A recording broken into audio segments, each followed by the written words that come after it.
Sabay-sabay natin alamin ang mga kaganapan na nangyayari sa ating bansa.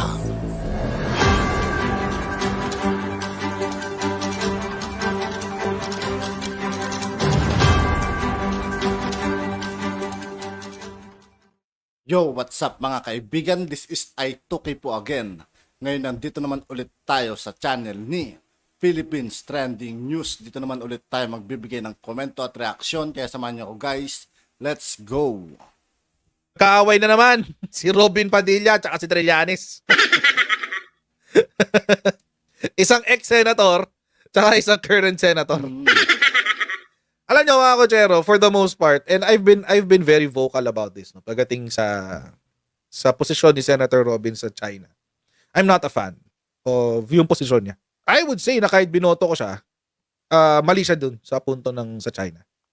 And I will say that kahit makarating pa nito sa video na to, kahit makaharap ko pa siya. Talagang ang dami talagang disappoint talaga mga kaibigan. Ako hindi ko masabing disappointed ako, pero hanggat maaari kasi mga kaibigan, gumigit na lang ako eh. Pero sabihin ko sa kanya yun, you're wrong. Mali ka dyan. Sabihin natin, alam ko sa sarili ko na mali talaga yung sinabi ni Senator Robin doon mga kaibigan. Sa posisyon umamin din eh. mo sa China. Pero in the middle of all of that, meron siyang sinabing tama. Na yung Scarborough Shoal ay nawala sa Pilipinas nung panahon ni Panot Aquino. Panot Aquino. Si Trillanes, out of the blue, umepal. Baka kailangan ng konting media mileage. Konting media mileage. Kasi mag-e-election na next year eh. Ay, next year pala. Magkakampanyahan na next year. Di. Trillanes, tinira si Padilla. Scarborough Shoal, di napasok ng China noong Pinoy admin. What? What? Ano pinagsasasabi mo? Kaya nga tayo nagpunta sa arbitration eh.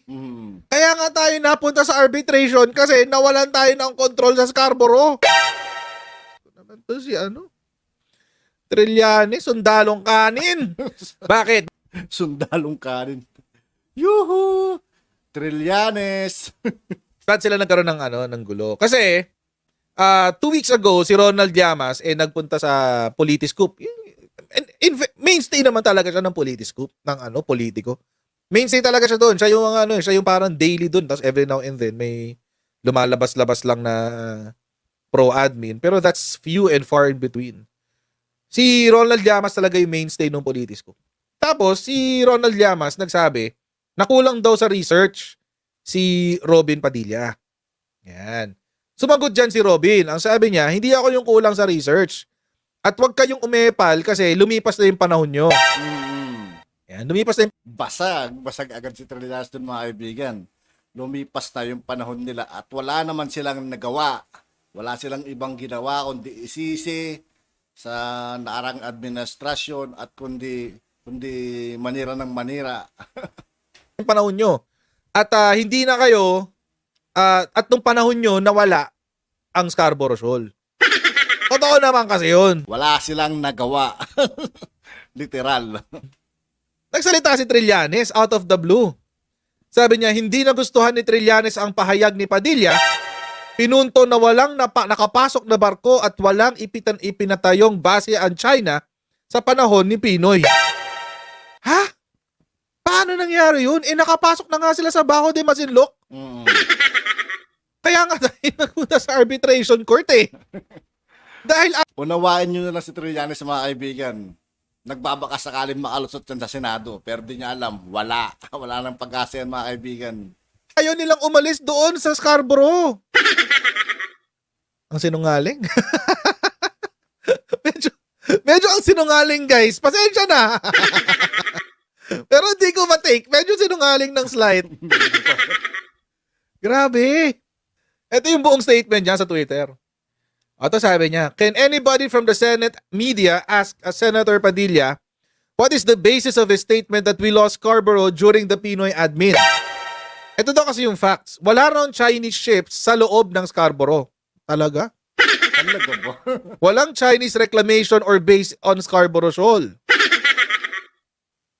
Doon nga nag-umpisa eh. Hindi porke wala pang base, ibig sabihin walang occupation. Ito yung sinasabi ko ng oversimplification, mga kotsero.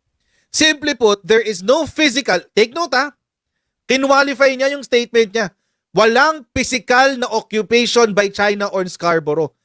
Paano magkakaroon ng physical occupation? Reef yun, dagat yun eh. Kailan nagkaroon ng physical occupation? Nung ginawa na nila yung artificial island. Tapos, ang sabi niya, the Philippine Baselines Law, which I, wow, may flex ha, which I principally authored, is the official PH claim for Scarborough Shoal and the KIG. Our claims were acknowledged as compliant by the base when the baseline coordinates and regime and regime island claims as stated in the law were formally submitted to UNCLOS. O see? Wala namang problema dyan. Kasi yun naman talaga yan eh. Nag-apply tayo for UNCLOS 2009. The arbitral ruling in 2016 debunked the 9-dash line. Okay. So, therefore, it's not a... Sabi niya, PH has a much stronger claim. Mas may lakas daw ang ating claim over Scarborough than China. Totoo naman yun. Mas malakas talaga ang claim natin dahil tayo yung sumusunod sa international law. Pero wag niyong sabihin na hindi nawala ang Scarborough nung panahon nyo. Kasi kayo yung nagpaalis ng Philippine ship sa Scarborough Shoal. Diyan pa lang mga kaibigan, butas na sila, di ba? Yuhu! Trillanes! Kung sino pa yung mga walang nagawa, sila pa yung madadaldal. Galit na galit ka. Nagbabaka sakaling makalusot sa susunod na eleksyon mga kaibigan. Sa susunod na eleksyon mga kaibigan, pag tumakbo to, alam nyo na, huwag nyong iboboto. Pa nga kay Pinoy noon, di ba, Trillanes? Kasi parang ang chismis hindi ka kinonsulta. Tapos sabi niya, when I research on this, the first person who said that we lost Scarborough without any factual and legal basis is Harry Roque. Tapos may video pa siya dito. Ayan. Wait lang. Panood natin yung video. Bago natin basahin yung ibang statement niya.